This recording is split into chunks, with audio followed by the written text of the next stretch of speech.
ఈరోజు 4వది మనం చూద్దాం. కయీను అర్పణను దేవుడు ఎందుకు లక్ష్య పెట్టలేదు అనే దానికి 4వ కారణం. హెబ్రీయులకు రాసిన పత్రిక 11:4 చదవండి ఎవరైనా. హెబ్రీయులకు రాసిన పత్రిక 11:4. విశ్వాసమును బట్టి. ఇక్కడ ఏముందండి? హెబేలు కయీను కంటే శ్రేష్టమైన బలి దేవునికి అర్పించెను. చాలండి, నా వైపు చూడండి. హెబ్రీయులకు రాసిన పత్రిక 11:4లో ఏముందంటే, కయీను కంటే హెబేలు శ్రేష్టమైన అర్పణ తీసుకొచ్చాడు. దీన్ని మనం ఆదికాండం 4:4లో కూడా మీరు బైబిల్ తీయక్కర్లేదు. అక్కడ కనిపించేది ఏంటంటే, చాలా క్లియర్గా పరిశుద్ధాత్మ దేవుడు అక్కడ రాయిస్తున్నాడు. ఏంటో తెలుసా? కయీను పొలములో కొంత తీసుకొచ్చాడు. హెబేలు గురించి మాట్లాడుతున్నప్పుడు, హెబేలు మందలో తొలిచూలు పుట్టిన వాటిలో క్రొవ్విన వాటిని ఏం చేస్తాడు? తీసుకొచ్చాడు. ఇక్కడ కూరగాయల గొర్రెపిల్ల అది కాదు ప్రశ్న. ఇక్కడ ప్రశ్న ఏంటి? దేవుని దగ్గరకు నువ్వు వచ్చినప్పుడు దేవునికి నువ్వు అర్పించవలసింది ఏదైనా అది శ్రేష్టమైనదిగా ఉండాలి. అంటే దాని అర్థం ఏంటి?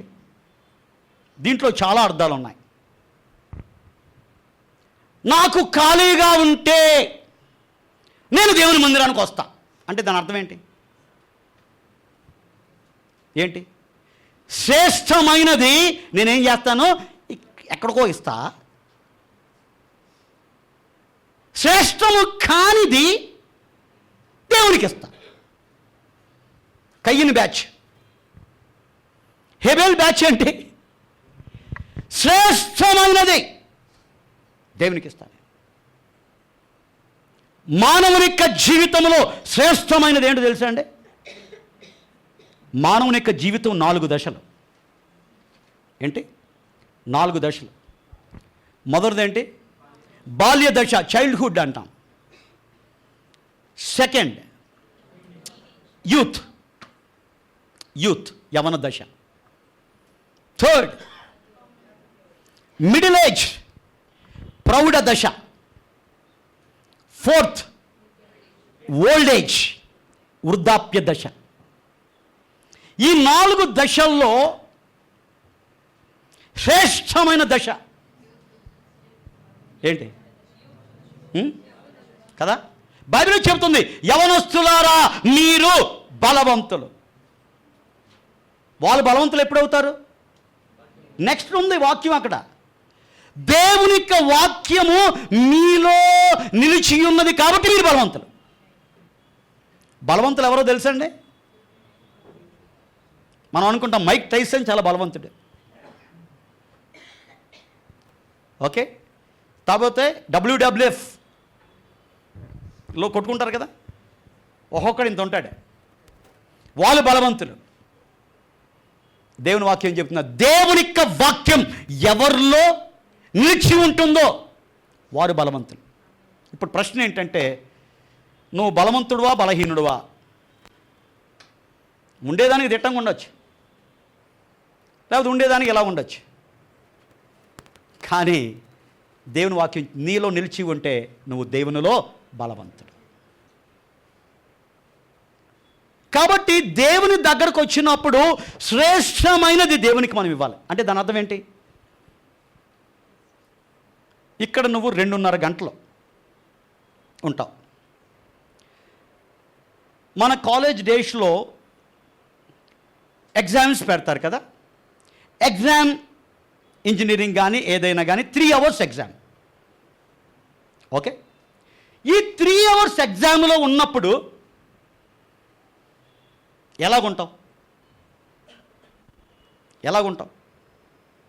నిద్రపోతావా? కొంతమంది బ్యాచ్ ఉంటుందిలేండి, వాళ్ళ గురించి మాట్లాడు. మెజారిటీ పీపుల్ ఏం చేస్తారు? బెల్ అయిన తర్వాత కూడా రాస్తానే ఉంటాడు. బలవంతంగా టీచర్ వచ్చి ఏం చేయాలి? పేపర్ లాక్కెళ్ళాలి. రాత్తనే ఉంటాడు. ఎప్పుడు స్టార్ట్ అవుతుంది? పేపర్ ఇచ్చిన ఆ సెకండ్ నుంచి స్టార్ట్ అయ్యి లాస్ట్ బెల్ అయ్యే వరకు కూడా వాడు ఏం చేస్తాడు? 3 గంటలండి. వాష్రూమ్ సంగతి మర్చిపోతాడు, ఫోన్ సంగతి మర్చిపోతాడు, లోకంతో వ్యవహారం మర్చిపోతాడు. కొంపలు అంటుకుపోయినా కానీ వాడికి ఏమి లేదు. వాడిదేంటి? కారణం ఏంటి? వాడికి జీవితంలో శ్రేష్టమైనది. ఎందుకు? ఈ పరీక్ష కానీ ఫెయిల్ అయితే వాడు లైఫ్ ఫెయిల్ అయిపోతాడు. అందుకని ఆ యొక్క అలర్ట్నెస్తో వాడు ఏం చేస్తాడంటే చాలా ఏం చేస్తాడు? ఇప్పుడు అర్థమై ఉంటుంది కొంతమందికి. 10 గంటలకు ఆరాధన,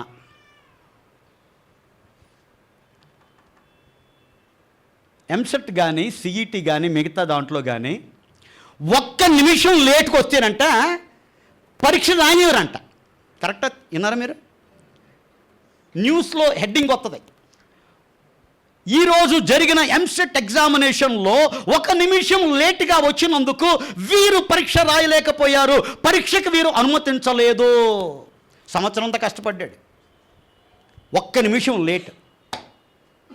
ఎగ్జామినేషన్ అథారిటీస్ ఏం చేస్తాయి? వారిని అనుమతించాలి. అందుకని చాలామంది ఏం చేస్తారు? ఎగ్జామినేషన్ శ్రేష్టమైనది కాబట్టి 10 గంటలకు ఎగ్జామినేషన్ అంటే 9:30 గంటలకే 9 గంటలకే ఎక్కడ ఉంటారు? ఆ కాలేజ్ దగ్గర ఉంటారు. కారణం ఏంటంటే ఏ ట్రాఫిక్ వస్తుందో, ఏ బస్ ఫెయిల్యూర్ అవుతుందో, ఏ ప్రాబ్లం అవుతుందో. కాబట్టి ఏం చేయాలి? నేను చాలా జాగ్రత్తగా ప్లాన్ చేసుకొని ఎలాంటి పరిస్థితుల్లో ఆ ఎగ్జామ్ నేను రాయాలి. కారణం ఏంటంటే నాకు శ్రేష్టమైనది. శ్రేష్టమైనది ఏంటంటే ఇది. దేవునికి నేను ఒక్కటి చెప్పాను, సమయం గురించి చెప్పాను. దేవుని కోసం నువ్వు చేసేది ఏదైనా ఎలాగుండాలో తెలుసా? Top class, non negotiable, excellent అనే మీనింగ్ ఎక్కడి నుంచి వచ్చింది తెలుసా? దేవుని దగ్గర నుంచి. Hour God is excellent God. He looks excellence. He looks excellent people to do his work in excellence manner. నార్మల్గా చేయటం కాదు. కాబట్టి కయ్యను ఏం చేశాడు? ఎక్సలెన్స్తో చేయలేమవాడు. హెబెల్ ఏం చేశాడు? శ్రేష్టమైన దానిని దేవుని దగ్గర తీసుకొచ్చింది. కాబట్టి నీ జీవితంలో దేవుని దగ్గరకు వచ్చేటప్పుడు శ్రేష్టమైన హృదయంతో రా, శ్రేష్టమైన ఆశతో రా, శ్రేష్టమైన ఉత్సాహంతో రా, శ్రేష్టమైన ఆనందంతో రా. లైఫ్లో నవ్వనోడు కూడా పళ్ళు ఇకిలించి ఇంకేం లేదు, ఇంకా అబ్బా ఆనందం అంటే ఆడు చెత్త డైలాగ్ అయ్యి, డబుల్ మీనింగ్ డైలాగ్, పాపంతో కూడిన డైలాగులు. వాటిని ఏం చేస్తారంటే కుటుంబంతో కూడా ఏంటంటే పండగ చేసుకుంటారు. ఇక్కడికి వచ్చి కూర్చుంటారు. ఏమవుద్దో తెలియదు నాకు, ఏమవుద్దో తెలియదు నాకు. నవ్వండ్రా అంటే నేను నవ్వుంటాను. బైబిల్లో ఉంది, సంతోషముతో ఆయన సన్నిధికి రండి. ఎవరితో మాట్లాడేటప్పుడు, ఎవడైనా ఒక వ్యక్తితో నువ్వు మాట్లాడుతున్నావు, పళ్ళు బిగ తీసుకొని అంటే ఆడే ఏం మెసేజ్ నువ్వు ఇస్తున్నట్టు అడిగి, నువ్వు ఏం మెసేజ్ ఇస్తున్నట్టు? ఒరే నీతో మాట్లాడితే నాకు ఇష్టం లేదురా, పోరా. నువ్వు సీరియస్గా ఉంటే same message you are giving to God. అందుకని ఎప్పుడు చెబుతూ ఉంటాను, ఏడుపు మోకాల్లాగా ఉండొద్దు, నవ్వుతూ ఉండండి. ఏడుపు ముఖాలు ఎక్కడ ఉంటాయి? ఏడుపు పండ్లు కొరుకుట ఎక్కడ ఉంటాయి? నరకం. ఆ నరకానికి వెళ్ళే లక్షణం నీకెందుకు? ఒక్కసారి ఫోటోకి తీసేటప్పుడు మాత్రం ఏమంటావు? వాడంటాడు స్మైల్ ప్లీజ్. ఆహా 32 కనపడతాయి పళ్ళు. ఒక్క చిన్న స్మైల్ పెట్టి ఆ ఫోటో రూమ్లో కనపడితే ఎంత ఆహ్లాదకరంగా ఉంటుంది. అలాగే కళ్ళు ఎర్ర చేసుకొని ఇలా చూసుకుంటూ అని చెప్పి ఫోటో పెడతావా? పెట్టవు. ఎందుకు పెట్టవు? నీకు తెలుసు అది నీ ఫేస్ బాగాదు. నువ్వు నవ్వితే నీ ఫేస్ బాగుంటుంది. నీ ఫేస్ బాగా ఉండకూడదని వాడు ఏం చేస్తాడు సాతాండు, నువ్వు ఇలాగుండు, నవ్వకరా, బిగ తీసుకున్నాడు చచ్చినాడు. మెదులుతా ఉండేవాడు, సంతోషంతో ఉండేవాడు, ఆనందంతో ఉండేవాడు ఎవరో తెలుసా? నిజంగా దేవుని యొక్క సంబంధంలో అలా ఉందామమ్మా. మనసులో ఏదో పెట్టుకుంటాం, పురుగు కొలుగుతూ ఉంటుంది, ఇక్కడ కూర్చుంటావు, ఇంక నవ్వు ఎక్కడ వస్తుంది నీకు? ఆ పురుగుని తీసి అవతల పడేసి దేవుణ్ణి ముందు పెట్టుకుంటే దేవుని దగ్గర సీరియస్గా ఉండగలుగుతావా? ఉండే తాకత్తు నీకుంది అసలు first. Our God is happy God. He wants happy people. He wants happy people to worship in happy way. సంతోషాన్ని ఇష్టపడితే మన దేవుడు ఏడ్చే దేవుడు కాదు. నువ్వు రాకపోతే ఆయన ఏడుస్తాడు తెలుసా? ఆయన దగ్గరకు వచ్చినప్పుడు ఏం చేయాలి? సంతోషంతో రా. కాబట్టి ఇక్కడి నుంచి ఏం చేద్దాం? అద్దం తెచ్చుకొని వచ్చేటప్పుడు అద్దం తెచ్చుకొని ముఖం చూసుకోండి, నీ ముఖం ఎలాగుందని. ఏదో పెట్టుకొని ఇక్కడ కూర్చోకో. నువ్వు నచ్చకపోతే నువ్వు ఏది చేసినా, నువ్వు పాట పాడినా నచ్చదు దేవునికి. నువ్వు అనుకుంటావు అందరూ బాగా పాడేసింది అనుకుంటావు, కానీ నువ్వు ఇక్కడ నిలబడ్డావు, దేవునికి నచ్చలా, పాడుతున్నావు, వేస్ట్. నువ్వు దేవుని కోసం ఏది చేసినా వేస్ట్. నువ్వు సరిగా ఉండు ఫస్ట్. నువ్వు దేవునితో సంబంధం కలిగి ఉండు, దేవునికి డిసిప్లిన్తో ఉండు, దేవునికి క్రమశిక్షణతో ఉండు, దేవునితో భయభక్తులతో ఉండు. అప్పుడు నువ్వు ఏది చేసినా దేవుడు ఏం చేస్తాడు? బ్లెస్ చేస్తాడు. కాబట్టి దేవుని కోసం చేసేది ఏం చేద్దాం? శ్రేష్టమైనది చేద్దాం. The best we should give to God, not the rest. సమయం ఉంటే పాస్టర్ అడుగుతాడు, అమ్మ ఎందుకు రాలేదమ్మా? కొంచెం పనుంది పాస్టర్ గారు, అందుకని రాలేకపోయాం. ఆమె వచ్చిందంటే అంటే ఆమె పని ఉంటే దేవుని దగ్గర రాదనమాట. శ్రేష్టమైనది దేవునికి. దేవుడు రుణస్థుడు కాదు. నేను ఎప్పుడు చెబుతూ ఉంటాను, దేవుని దగ్గరకు వచ్చి నష్టపోయిన వాడు ఈ లోకంలో ఎవడో లేడో.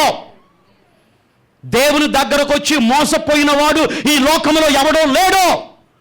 దేవుని దగ్గరకు వచ్చి శాపాన్ని అనుగ్రహిస్తున్నవాడు ఈ లోకంలో ఎవడో లేడో. కానీ దేవుని దగ్గరికి రాకుండా నీ జీవితంలో నువ్వేం చేస్తున్నావు? దేవునికి దూరంగా ఉంటే. ఈరోజు నీ జీవితాన్ని మార్చుకో. నాయన శ్రేష్టమైనది ఏంటి?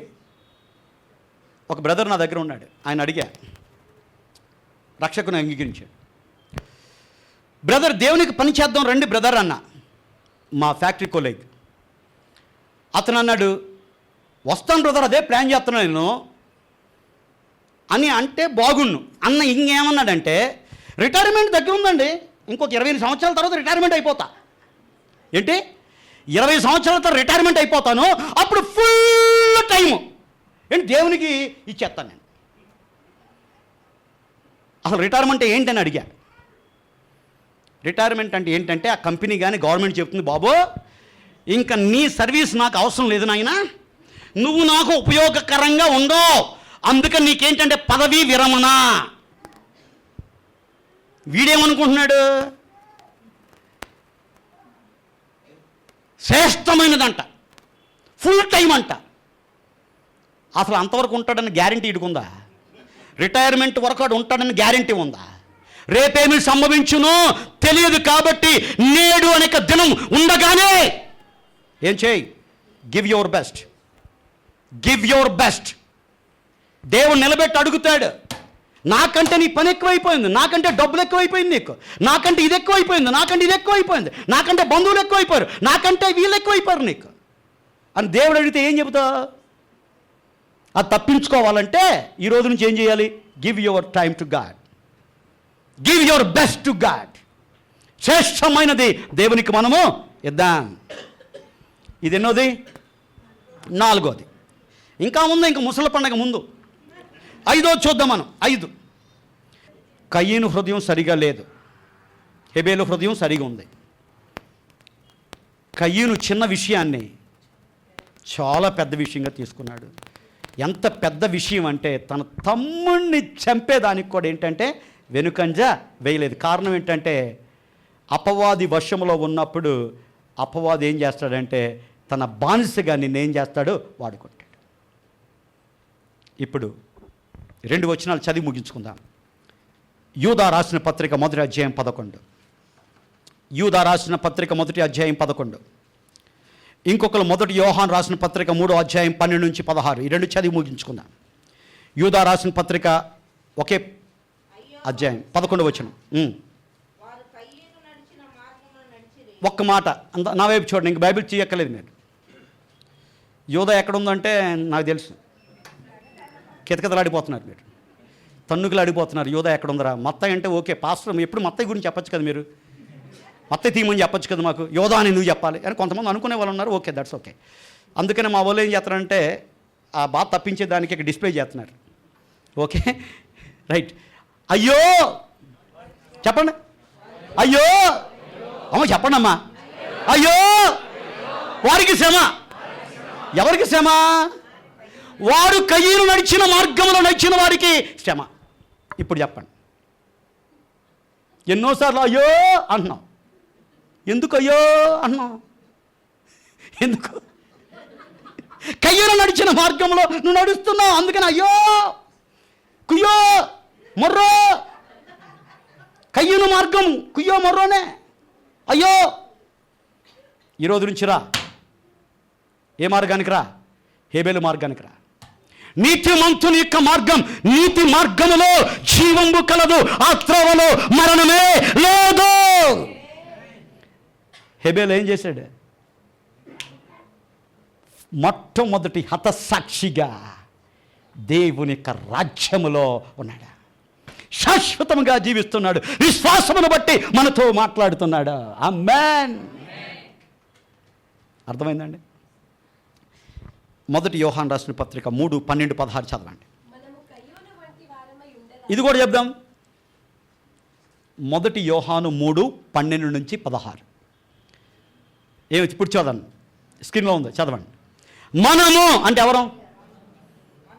ఇక్కడ మనమందరం మనము కయ్యేను వంటి వారమై. అమ్మ నా మాట వినొద్దు, పోని పాస్టర్ అంటే మీకు ఇష్టం లేదు, ఓకే, కొంతమందికి లేదు. ఆ పాస్టర్ చెబుతున్న మాటలు కాదు, దేవుని వాక్యం చెబుతుంది. ఏమని చెబుతుంది? మనము కయ్యేను వంటి వారమై ఉండరాదు. వాడెవడో? ఎందుకు ఉండకూడదు? వాడు దుష్టుని సంబంధి, తన సహోదరుని చంపెను. వాడతను ఎందుకు చంపెను? తన క్రియలు చెడ్డవియో, తన సహోదరుని క్రియలు నీతి గలవీయునై ఉండను కనుకనే కదా. చాలు, ఇంకొద్దు, ఇంకా అది నెక్స్ట్ టాపిక్. అది దీని ద్వారా మనం నేర్చుకోవాల్సింది ఏంటంటే కయ్యను వంటి వారమై ఉండకూడదు. కయ్యను తన యొక్క సహోదరుని చంపాడు, సహోదరుని పట్ల ప్రేమ లేదు. దేవుడు చెప్తున్నాడు, ప్రేమ లేని వాడు దేవుణ్ణి. కయ్యను అందుకనే ప్రేమ లేని వాడిగా ఉన్నాడు కాబట్టే బైబిల్ చెబుతుంది కయ్యను దుష్ట సంబంధి. దుష్ట సంబంధి ఎక్కడ ఉంటాడు? దుష్టుడు ఎక్కడ ఉంటే వాళ్ళు అక్కడ ఉంటారు. దుష్టునికి పట్టే గతి వాళ్ళకి పడుతుంది. దుష్టునికి పట్టే గతి ఏంటో తెలుసా? నిత్య నాశనం. దీని ద్వారా మనం నేర్చుకోవాల్సింది ఏంటో తెలుసా? ఎన్నో కుటుంబాలు దేవునికి సహవాసాలకు వస్తున్నాయి, మందిరానికి వస్తున్నాయి, కానీ కయ్యనులాగా మనం ఏం చేస్తున్నాం? ప్రవర్తిస్తున్నాం. కయ్యను చేసిన పని ఏంటి? తన సహోదరునితో ఏం చేశాడు? ద్వేషం కలిగి ఉన్నాడు. ఇక్కడున్న మీరు మీ స్వంత కుటుంబస్తులతో ద్వేషం కలిగి ఉన్నారు లేదా? అక్క తమ్ముడితో మాట్లాడే, తమ్ముడు అక్కతో మాట్లాడతల్లా, అమ్మ కూతురుతో కూతురు అమ్మతో మాట్లాడతల్లా, భార్య భర్తతో మాట్లాడతలేదు, భర్త భార్యతో మాట్లాడతల్లా, కోడలు అత్తతో మాట్లాడతలేదు, అత్త కోడలతో మాట్లాడతల్లా, కోడలు తోడి కోడలతో మాట్లాడుతున్నా అంటే దాని అర్థం ఏంటి? కయ్యూను సంబంధం. కయ్యూను ఏం చేశాడు? తన సహోదరుని చంపాడు. నువ్వు మాటలతో నీ సహోదరుని చంపుతున్నావేమో. నీ క్రియలతో నువ్వు చేసే వాటితో ఇతరులకు నష్టాన్ని కలిగిస్తున్న నీ సొంత రక్త సంబంధుల్నే నువ్వు ప్రేమించలేకపోతావు. ఇంక బయట ఏం ప్రేమిస్తావు? నీ సొంత ఆప్తులనే ప్రేమించట్లేదు. సొంత ఆప్తులకి ఏదైనా ఒక మంచి జరిగితే ఎలా ఉంటుంది తెలుసా? జరిగిందా సంతోషపడాల్సింది పోయి ఏంటి బాధ పెట్టుకొని ఇంక ఏదో చేసేద్దామని ఉంటే మనం ఎవరు సంబంధం? ఇప్పుడు అర్థమైందా దేవుడు ఎందుకు ఈ అంశాన్ని మనకు చెప్పాడు? దయచేసి ఎవరితో శత్రుత్వం వద్దు. ఎవరితో శత్రుత్వం, ముఖ్యంగా సొంత రక్త సంబంధుల పట్ల. వాళ్ళు కాని పనే చేసి ఉండొచ్చు. నువ్వు వాళ్ళగా నువ్వు ప్రవర్తిస్తే వాళ్ళకి నీకు తేడా ఏంటి? ఇక్కడికి వచ్చి హల్లెలూయా హల్లెలూయా అంటావు, ఇక్కడ అక్కడికి వెళ్ళిన తర్వాత నరకటమే, వేయటమే దెబ్బ, ఇంకేం లేదు. అహం ఈ పట్టుకుని ఏం సాధిస్తావు? నరకాన్ని సాధిస్తావు. ఈ పట్టుకుంటే ప్రేమను పట్టుకుంటే పరలోకంలో ఉంటావు. ప్రేమ కాకుండా ఏదైనా నీ జీవితంలో ఉంటే కయ్యూను సంబంధం. కారణం కయ్యూనులో ప్రేమ లేదు. కయ్యూను దుష్టునికి సంబంధం. మనం కయ్యూను వంటి వారమై ఉండకూడదు. కయ్యూను నడిచిన మార్గములో నడవకూడదు. శ్రమ నిజంగా శత్రువు యొక్క మేలు కోరేవాడే నిజమైన క్రీస్తు బిడ్డ అండి. అసలు మనకి శత్రువు ఉండకూడదు. ఒకవేళ నిన్ను శత్రువులుగా చూస్తున్న యొక్క వారి యొక్క మేలు కోరేవాడే నిజమైన దేవుని యొక్క బిడ్డ. ఇంకొకళ్ళు మంచి స్థితిలో ఉన్నప్పుడు ఏడ్చుకుంటాం కాదు, ఓర్వలేని తనంతో ఉండటం కాదు. నీ బిడ్డకు అది వచ్చిన దానికంటే మిగతా వారి బిడ్డలకు అది కలిగినప్పుడు నువ్వేం చేయాలి? సంతోషపడాలి. మిగతా బిడ్డలు దేవుని ఆరాధన చేస్తున్నప్పుడు సంతోషపడాలి. మిగతా బిడ్డలు దేవునికి పరిచయంలో వాడబడుతున్నప్పుడు సంతోషపడాలి. నో, అలా కాకుండా ఏం చేస్తాం? వాళ్ళేనా? వాళ్ళే. ఎందుకంటే వాళ్ళ కమిట్మెంట్ ఉంది. దేవుడు వాళ్ళని వాడుకుంటున్నాడు.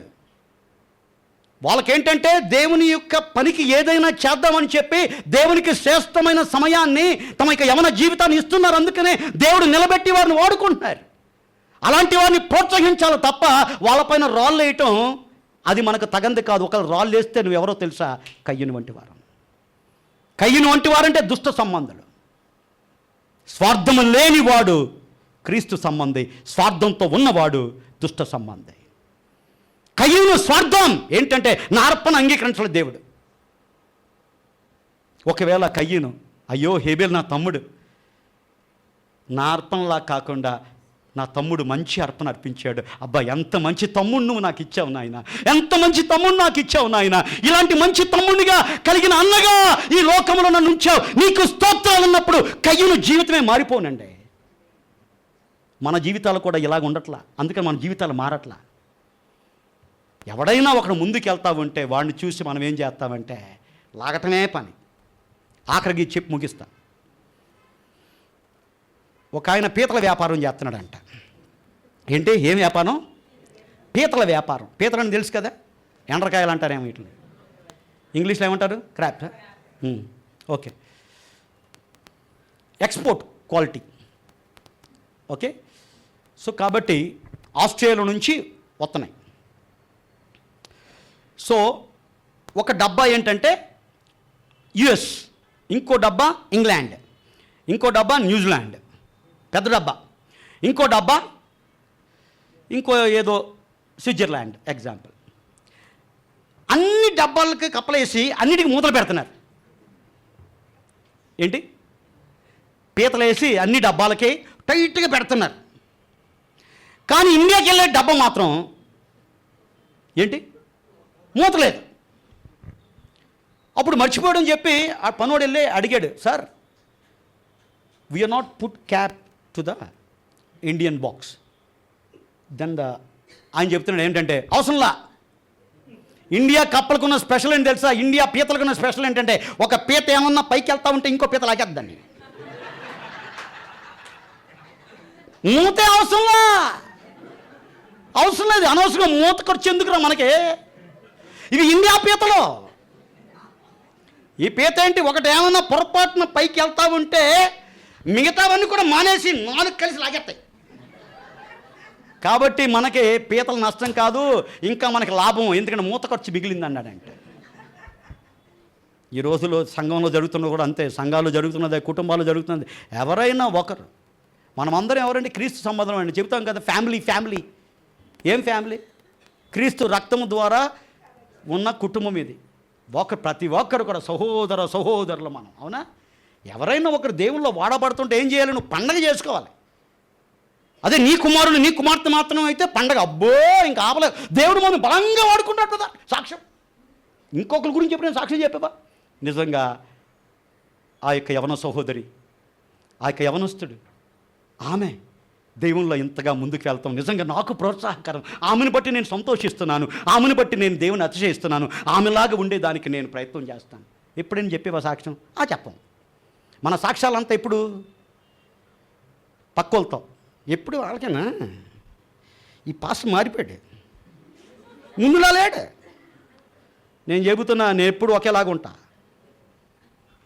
నా బ్యాచ్లో నేను యంగెస్ట్ ఏజిఎంగా నేను ఉన్నా. 7 సంవత్సరాల క్రితం నాకు ప్రమోషన్ వచ్చింది ఏజిఎంగా. కానీ దేవుని యొక్క పని నాకు ముఖ్యం. నెక్స్ట్ ప్రమోషన్కి వెళ్తే నేను ఎక్కడుంటా నాకు తెలియదు. ఆ నెక్స్ట్ ప్రమోషన్ కూడా ఎలిజిబుల్ నేను.